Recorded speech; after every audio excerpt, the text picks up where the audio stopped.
लगभग 6 सीटों पर 7 सीटों पर हम लोग चुनाव लड़ने की स्थिति में है और उन सभी सीटों पर हम लोग मजबूती के साथ चुनाव लड़ने जा रहे हैं। गिरिडीह और धनबाद मुख्य था। तो गिरिडीह में बिना किसी विवाद के मेरे नाम का प्रस्ताव आया और लोगों ने स्वीकार किया, लेकिन धनबाद में 12 नामों का प्रस्ताव आया और 12 नामों का प्रस्ताव आया तो उन पर हम लोग समीक्षा करते करते 4 लोग बचे हैं। अब उन पर आज की स्थिति में हम लोग डिसीजन देने की स्थिति में नहीं हो पा रहे हैं। इस बात से भी जो प्रत्याशी होंगे उन पर बहुत गहन चिंतन किया जाएगा। धनबाद आसान नहीं है, धनबाद का चुनाव आसान नहीं है, तो इसीलिए केवल बोलने से नहीं होगा। ये मुखिया का चुनाव नहीं है, ना ये कोई सरपंच का चुनाव है, ये सांसद का चुनाव है। तो इसलिए धनबाद का जब हम लोग प्रत्याशी देंगे तो बहुत सोच समझ कर देंगे। हालांकि और 2 दिन समय लगेगा, लेकिन चुनाव जीतने के बाद पहला काम हमारा ये होगा कि यहाँ का जो ज़मीन जो देखिए, सबसे पहला काम है कि इंसान की सबसे बड़ी संपत्ति क्या है। सबसे बड़ी संपत्ति मेरे अनुसार उसका ज़मीन का टुकड़ा है।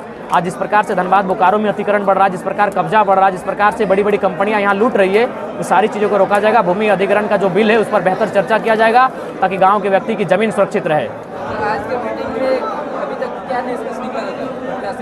देखिए, हम लोग लोकसभा प्रत्याशी, चूँकि धनबाद से आंदोलन का स्टार्ट हुआ था, धनबाद बोकारो दामोदर नदी, तो हमने सोचा था वहीं से, हमने वचन भी दिया था कि प्रत्याशी की घोषणा यहीं से होगी। तो इस पर गिरिडीह और धनबाद मुख्य था। तो गिरिडीह में बिना किसी विवाद के मेरे नाम का प्रस्ताव आया और लोगों ने स्वीकार किया, लेकिन धनबाद में 12 नामों का प्रस्ताव आया और 12 नामों का प्रस्ताव आया तो उन पर हम लोग समीक्षा करते करते 4 लोग बचे हैं। अब उन पर आज की स्थिति में हम लोग डिसीजन देने की स्थिति में नहीं हो पा रहे हैं, इसलिए उन पर विशेष एक दिन सर्वदल की बैठक होगी और उसके बाद हम लोग सभी हमारे पदाधिकारी उपस्थित होंगे जो धनबाद और बोकारो संबंध रखते हैं, जो इस क्षेत्र की राजनीति को समझते हैं, भौगोलिक स्थिति को समझते हैं, जो यहाँ के सामाजिक समीकरण को समझते हैं, यहाँ के मुद्दों को समझते हैं। उनके साथ बैठकर हम लोग प्रत्याशी धनबाद की भी घोषणा कर देंगे। देखिए, कोडरमा से लगभग फाइनल हो चुका है और चूंकि हम लोग जब उम्मीद किए थे उनका आज कार्यक्रम हो चुका था और शेड्यूल में नहीं था, अचानक शेड्यूल हम लोग का बना। अगर वो आते तो प्रेस कॉन्फ्रेंस के माध्यम से घोषणा करते। तो खैर, कोडरमा और हजारीबाग लगभग नाम फाइनल है और हम लोग उनके सामने प्रेस कॉन्फ्रेंस करेंगे जब प्रत्याशी हमारे अगल बगल बैठे होंगे। लगभग 6 सीटों पर 7 सीटों पर हम लोग चुनाव लड़ने की स्थिति में है और उन सभी सीटों पर हम लोग मजबूती के साथ चुनाव लड़ने जा रहे हैं।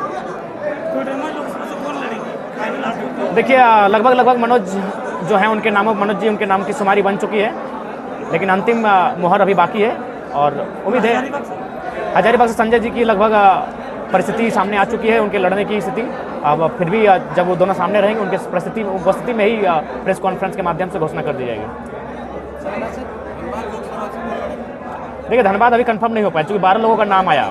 धनबाद से लोग मेरे नाम का ही प्रस्ताव ले रहे थे, तो 2 जगह से थोड़ा सा अभी टफ लगता है और हमने कहा कि इन 1-2 दिन में हम लोग सोचेंगे।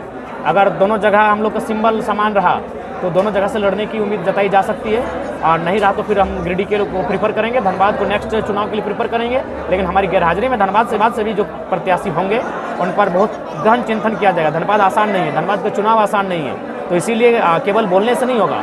ये मुखिया का चुनाव नहीं है, ना ये कोई सरपंच का चुनाव है, ये सांसद का चुनाव है। तो इसलिए धनबाद का जब हम लोग प्रत्याशी देंगे तो बहुत सोच समझ कर देंगे। हालांकि और 2 दिन समय लगेगा, लेकिन हम लोग निश्चय ही जल्द उस रिजल्ट पर पहुंचेंगे। जो 2 प्रत्याशी नाम दिए थे उनका नाम थोड़ा बता दें। हाँ, नाम बता देना चाहेंगे। नाम है राज पटेल, अर्जुन रजवार, जगन्नाथ रजवार, रिजवान क्रांतिकारी, टेकलाल महतो, उषा महतो, लखी केटियार, फरजान खान, मोतीलाल महतो, करण महतो, संजू महतो, परेश महतो, ये नाम आया था।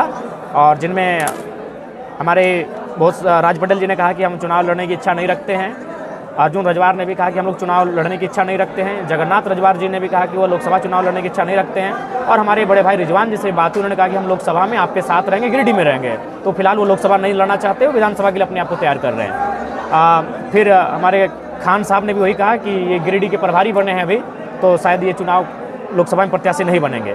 मोतीलाल जी भी बगोदर के प्रभारी बने हैं, ये लोग चाहते हैं कि इस लोकसभा के चुनाव में किंग मेकर बने और विधानसभा के चुनाव में ये लोग सक्रिय रहेंगे। करण महतो जी का नाम हम लोग लेके जा रहे हैं, संजू का नाम लेके जा रहे हैं, प्रवेश का नाम लेके जा रहे हैं, उषा महतो का नाम लेके जा रहे हैं, लखी केटीआर का नाम लेके जा रहे हैं और टेकलाल महतो, ये नाम हम लोग लेके जा रहे हैं। इन पर चर्चा बनेगी और इसके बाद हम लोग निष्कर्ष पर पहुँचेंगे। नाम लेके जा रहे हैं, कब तक क्लियर कीजिए? 2 दिन में क्लियर हो जाएगा। 2 दिन में चुनाव से पहले रजिस्ट्रेशन होगा पार्टी का? उम्मीद है कि चुनाव से पहले रजिस्ट्रेशन हम लोग का पार्टी का हो जाएगा और रजिस्ट्रेशन नंबर भी हम लोग को मिल जाएगा। तो चुनाव जिससे पहले अगर पार्टी रजिस्ट्रेशन नहीं हो पाती है तो पार्टी सिंबल जो है अलग-अलग होगा, तो फिर उसमें किस तरह का जो तैयारी रहेगा? उसमें बहुत टफ होगा, बहुत टफ चुनाव होगा और मेंटली बहुत परेशानी होगी, फिजिकली बहुत परेशानी होगी, लेकिन युवा हैं, उम्मीद है सिचुएशन को हैंडल कर लेंगे। इसके लिए भी तैयार है? तैयार है, हम लोग युवा हैं, हर सिचुएशन के लिए, हर एक परिस्थिति के लिए तैयार है। अगर रजिस्ट्रेशन हो जाता है तो आप धनबाद लोकसभा से भी चुनाव लड़ सकते हैं। संभावना है, 25% संभावना है कि दोनों सीटों को प्रेफर करेंगे, क्योंकि भारत के संविधान में एक व्यक्ति 2 सीटों से चुनाव लड़ सकता है। चुनाव जीतने के बाद पहला काम क्या होगा? चुनाव जीतने के बाद पहला काम हमारा ये होगा कि यहाँ का जो ज़मीन जो देखिए, सबसे पहला काम है कि इंसान की सबसे बड़ी संपत्ति क्या है। सबसे बड़ी संपत्ति मेरे अनुसार उसका ज़मीन का टुकड़ा है। आज जिस प्रकार से धनबाद बोकारो में अतिक्रमण बढ़ रहा है, जिस प्रकार कब्जा बढ़ रहा है, जिस प्रकार से बड़ी बड़ी कंपनियां यहाँ लूट रही है, वो सारी चीज़ों को रोका जाएगा। भूमि अधिग्रहण का जो बिल है उस पर बेहतर चर्चा किया जाएगा, ताकि गाँव के व्यक्ति की ज़मीन सुरक्षित रहे। दूसरी, नौकरी पर चर्चा होगी, विस्थापन पर चर्चा होगी, पलायन पर चर्चा होगी, और झारखंड की झारखंडियत खतियान आधारित स्थान नीति उस पर चर्चा होगी। गिरिडीह और खंडवा दोनों लोकसभा से जयराम महतो का ही नाम लिया जाए, क्या जेबीके से जयराम महतो पे ही निर्भर है?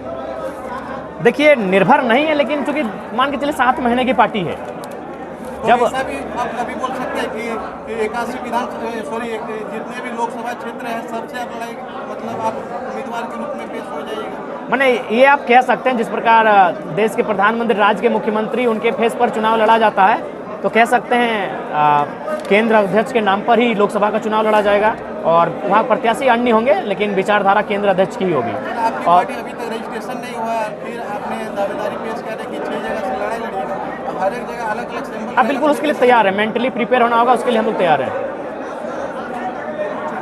आखिर कहाँ पे कमी रही कि दूसरे प्रत्याशी अपना नाम नहीं बना पाए?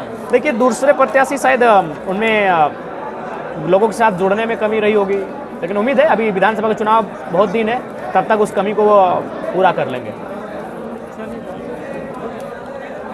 अपने समर्थकों से लास्ट में क्या मैसेज देना चाहेंगे उम्मीदवारों के नाम को लेकर? समर्थकों से कहेंगे धीरज रखें, नई पार्टी है तो थोड़ा सा समय लग रहा है, हर चीज़ें हमारे अनुकूल नहीं है, तो हम लोग अब कोशिश करेंगे बेहतर स्थिति में आकर चुनावी प्रत्याशियों की घोषणा की चर्चा पर पहुंचेंगे।